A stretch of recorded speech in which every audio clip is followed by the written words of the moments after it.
કેમ છે વિદ્યાર્થી મિત્રો? આજે આપણે ચેપ્ટર નંબર 8 માં કન્ટિન્યુ કરીએ.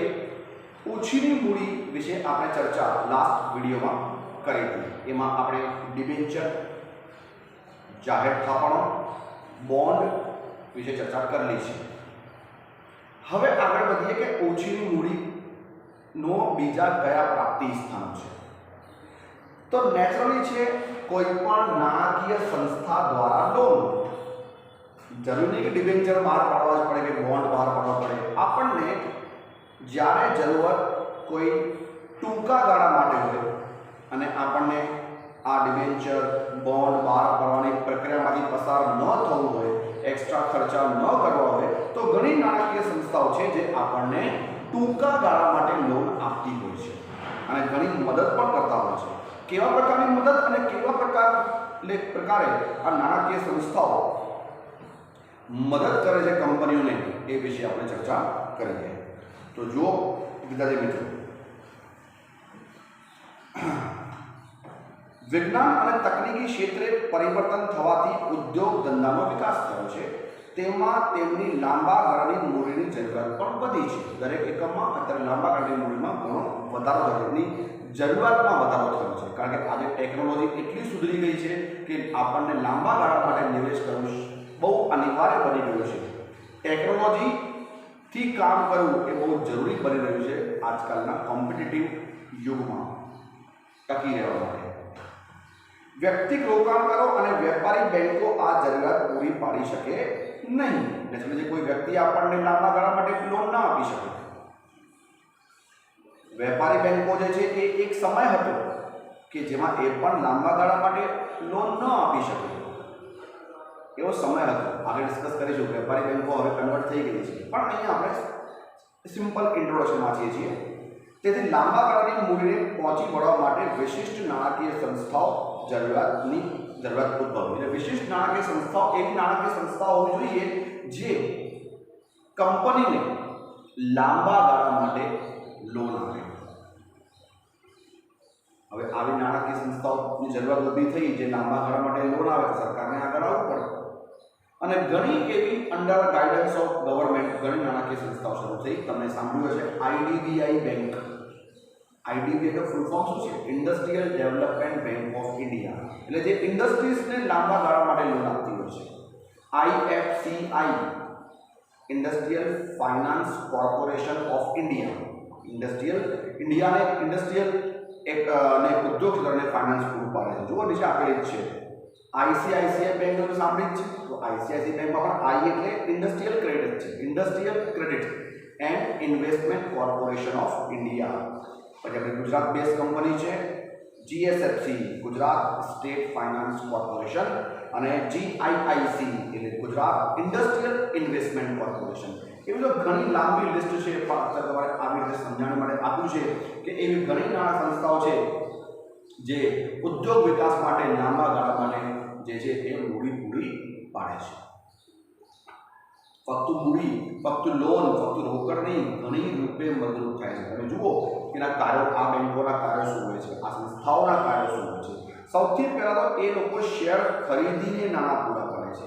ધારો કે કોઈ કંપનીને નાણાંની જરૂરત હોય ને તો આવી જે સંસ્થાઓ છે ને એ કંપનીના શેર ખરીદી લે અને શેર ખરીદીને નાણાં પૂરા પાડે. આ ફર્સ્ટ નંબર કાર્ય કે આ ફાઇનાન્સ કોર્પોરેશન જે હોય છે એ હંમેશા કંપનીના શેર ખરીદીને જરૂરત સમયે એમને નાણાં પૂરા પાડે છે. સેકન્ડ નંબર કાર્ય છે લોન આપીને નાણાં પૂરા પાડે છે. અન્ડરસ્ટુડ છે? ધંધાકીય એકમને લાંબા ગાળા માટે લોન જોઈતી હોય છે તો અમુક મિલકતો ગીરો મૂકીને બરાબર આવી સંસ્થાઓ જે છે એ લોન પૂરી પાડતી હોય છે.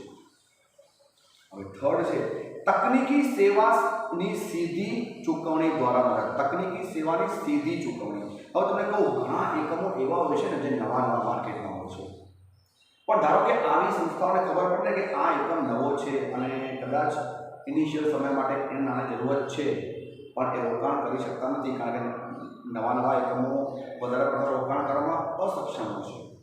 પણ જો આવી ઇન્ડસ્ટ્રીયલ ફાઇનાન્સ કંપનીઓને લાગતું હોય કે આ કંપની ઝડપથી આગળ આવી શકે જો એમાં ટેકનિકલ સર્વિસ વધી જાય તો.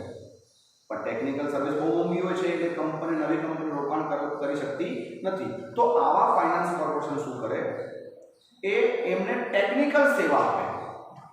ધારો કે કોઈ કંપની ટેકનિકલ સેવા આપતી હોય તો આ ફાઇનાન્સ કંપનીઓ એને કોન્ટેક્ટ કરે અને એ જે નવી કંપની છે એને ટેકનિકલ સેવા અપાવે અને એમને ચૂકવણી જે છે એ આ ફાઇનાન્સ કોર્પોરેશન કરે. અને પાછળથી આ કંપની જ્યારે એનો ગ્રોથ થઈ જાય તો ત્યાંથી ઉઘરાણી કરે. તો ટૂંકમાં થઈ લોન જ ને, ભલે ઓન ધ સ્પોટ એમને ના આપી પણ એમને જે ટેકનિકલ સુવિધા જોઈએ એ ટેકનિકલ સુવિધા એમને અપાવી, ટેકનિકલ સુવિધા અપાવી કંપની દ્વારા, અને એમનું વેચાણ જે છે એ આ સંસ્થાએ ચૂકવ્યું. તો શું થઈ, આ જે નવી કંપનીઓ હતી જેમાં પ્રોડક્ટિવિટી વધારે છે તો એને ટેકનિકલ સેવા મળવાથી એ કંપની ઊંચી આવી, અને જ્યારે સદ્ધર બની જાય પછી એ બેંકો જે ફાઇનાન્સ કોર્પોરેશન છે એ એમાંથી પોતાના પૈસા પાછા લઈ લે. તો આવી રીતે પણ મદદ થતી હોય છે. બાંયધરી પૂરી પાડવી, તમને કદાચ ખબર હોય બાંયધરી પૂરી પાડવી શું હોય છે. ધારો કે એક આઈએફસીઆઈ બેંકનો કસ્ટમર છે, એક ઇન્ડસ્ટ્રી, બરાબર, એ ત્યાં લોન લેવા આવે છે. સિમ્પલ ઉદાહરણ સમજો, આઈએફસીઆઈ બેંક આગળ આમાંથી ફાઇનાન્સ કોર્પોરેશન છે, ત્યાં એક ઇન્ડસ્ટ્રી, એક ઔદ્યોગિક લોન લેવા આવે, પણ જેટલી લોન એને જોઈએ એ સમયગાળા માટે ધારો કે એની આઈએફસીઆઈની એડજસ્ટમેન્ટ નથી. તો આઈએફસીઆઈ શું કરશે, બીજી ઇન્ડસ્ટ્રીયલ કોર્પોરેશન ધારો કે આઈડીબીઆઈને કોન્ટેક્ટ કરશે કે હું તમને ખાતરી આપું છું કે આ મારો જૂનો કસ્ટમર છે પણ મને અત્યારે સગવડ નથી, તમે એને લોન આપો. તો એવી રીતે પોતે ગેરંટર બની જાય, પોતે ગેરંટર બનીને બીજી ફાઇનાન્સ કોર્પોરેશનથી એને લોન અપાવે. એવી રીતે પણ મદદરૂપ થતી હોય છે આ બધી નાણાકીય સંસ્થાઓ. અને અન્ય સેવાઓ પણ આપતી હોય કે વિદેશમાં માંગ શું છે, ધારો કોઈ કંપની વિદેશમાં એક્સપોર્ટ કરતી હોય તો એ એક્સપોર્ટ એકમના જે માલ છે એની વિદેશમાં માંગ શું છે, બરાબર છે, અને એ કયા રિસર્ચ કરી શકે છે, એ કયા રિસર્ચથી એ કંપની આગળ આવી શકે છે, એ બધી જે વ્યવહારિક વસ્તુઓ છે એમની ઇન્ફોર્મેશન પૂરી પાડતી હોય છે. તો આવી રીતે મિત્રો નાણાકીય સંસ્થાઓ પણ ઘણી કંપનીઓમાં ને લાંબા ગાળા માટે મદદરૂપ થાય છે. હવે નેક્સ્ટ છે વેપારી બેંકો.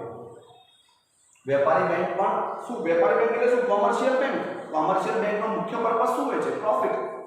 હા, આપણે આમાં વાંચ્યું કે આમાં સ્ટાર્ટિંગમાં એવું વાંચ્યું ઇન્ટ્રોડક્શનમાં કે વેપારી બેંકો અને કોઈ પણ ઇન્ડિવિજ્યુઅલ વ્યક્તિ માલિકીનો વ્યક્તિ જે છે એ લાંબા ગાળાની મૂડી નથી પૂરી પાડી શકતા, એટલા માટે આની જરૂરત ઊભી થઈ હતી. પણ આજનો સમય એવો થઈ ગયો છે જેમાં વેપારી બેંકો પણ, ઘણી વેપારી બેંકો જે છે, હવે તો શું છે, નાણાંનું કદ બહુ વધી ગયું, માર્કેટ બહુ મોટું થઈ ગયું છે, અને કોમર્શિયલ બેંક, વેપારી બેંકનો કામ જ એક છે નફો કમાવા માટે કે હવે આ વેપારી બેંકો પણ કંપનીઓને લોન આપે છે. Overdraft facility, cache credit facility, તમે ભણ્યા છો બેન્કિંગ સેક્ટરમાં.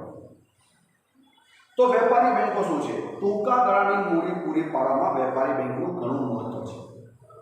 દેશના વેપારી કે ઉદ્યોગો પોતાની કાર્યશીલ મૂડીની જરૂરિયાત સંતોષવા માટે વેપારી બેંકો પર આધારિત રાખે છે. કેમ? કારણ કે ટૂંકા ગાળાની મૂડી જે છે ને એ કેશ ક્રેડિટ કે ઓવરડ્રાફ્ટ ફેસિલિટી દ્વારા આ વેપારી બેંકો જે છે એ મદદરૂપ થાય છે કંપનીઓને. અને જાહેર જનતા પાસેથી સ્વીકારેલી થાપણો બેંકો ધંધાકીય એકમને આપે છે, જેમ કે લોન તરીકે, કેશ ક્રેડિટ તરીકે અને ઓવરડ્રાફ્ટ તરીકે. હવે લોન શું છે, કેશ ક્રેડિટ શું છે, ઓવરડ્રાફ્ટ શું છે, એ આપણે બેન્કિંગ ચેપ્ટરમાં ડિસ્કસ કરવાનું છે, તમે એને વાંચી લેશો તો તમને ખ્યાલ આવશે.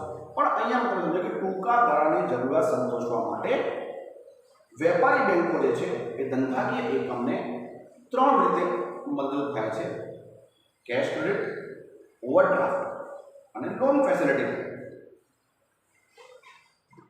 એના પછી બેટા હવે નેક્સ્ટ છે વેપારી શાખ. વેપારી શાખ શું છે? વેપારી શાખ એટલે આ જે કાચો માલ, જે વેપારીઓ કાચો માલ વેચતા હોય છે, એ કાચો માલ વેચતા જે વ્યક્તિઓ છે, બરાબર, એ એકમોને ઉધાર ઉપર માલ વેચે. ઉધાર ઉપર માલ વેચીને જ્યારે માલ તૈયાર થઈ જાય અને જેને માલ વેચ્યું છે એ માલ તૈયાર કરે અને માલ વેચે અને કેટલા સમયગાળા માટેની ઉધારી આપતા હોય છે, અને માલ વેચ્યા પછી લેણદારને એ પૈસા ચૂકવે છે જેણે કાચો માલ વેચ્યો છે. ધંધાકીય એકમોને કાચા માલ, તૈયાર માલ અને અન્ય માલ સામગ્રીની જરૂરિયાત તો હોય જ છે. આવા સંજોગોમાં ઉત્પાદકો અને વેપારીઓ અમુક સમયની શાખ પર ખરીદી કરીને કાર્યશીલ મૂડી ઊભી કરે છે. આમ ધંધાના લેણદારો સીધી રીતે એટલે કે રોકડા આપીને નહીં પણ કાચો માલ ઉધાર પર આપીને ધંધાકીય એકમની જરૂરિયાત પૂરી પાડે છે. અને પરોક્ષ રીતે એટલે રોકડા ડાયરેક્ટ રોકડા નથી આપતા પણ કાચો માલ ઉધાર પર આપીને પરોક્ષ રીતે મદદરૂપ થાય છે. અને લાસ્ટ છે બેટા આંતરિક કંપનીની સ્થાપના. આંતરિક કંપની શું? હવે ધારો કે એક કંપની છે જેને નાણાંની જરૂરત છે અને બીજી કંપની છે જેના પાસે સરપ્લસ નાણાં છે, તો એક કંપની જ્યારે બીજી કંપનીને ધિરાણ આપે છે એને કહેવાય આંતર કંપની સ્થાપના. જેમ તમે યાદ હોય તો બેન્કિંગમાં ભણ્યું છે આંતર બેન્કિંગ વ્યવહાર. એક બેંક બીજા બેંકને આપે અમુક સમયગાળા માટે કોલ મની, તમને ખ્યાલ હશે. તો એવી રીતે એક કંપની જ્યારે બીજી કંપનીને મદદરૂપ થાય ધિરાણ આપે એને કહેવાય બે કંપની વચ્ચેનો વ્યવહાર એટલે આંતર કંપની સ્થાપના. સામાન્ય રીતે એક કંપની જ્યારે બીજી કંપનીને મૂડીની જરૂરિયાત હોય ત્યારે સ્થાપના સ્વરૂપે જે રકમ આપે એને આંતર કંપની સ્થાપના કહેવાય છે. નામમાંથી ખબર પડે છે. મોટા ભાગના આવા વ્યવહારો શાસક કંપની અને ગૌણ કંપની વચ્ચે અને એક જ જૂથની સંચાલિત કંપની વચ્ચે ઉદ્ભવે છે. આ વ્યવહારો મોસ્ટલી એક જ જૂથની કંપની હોય ને એમાં થવાનું છે. જેવી રીતે કે ઉદાહરણ આપું, રિલાયન્સ ઇન્ડસ્ટ્રી એ મદદ કરે છે જીઓ કંપનીને, જીઓ માર્ટને છે. તો રિલાયન્સના અંદર એક જ માલકી હેઠળ બધી જુદી જુદી કંપનીઓ છે.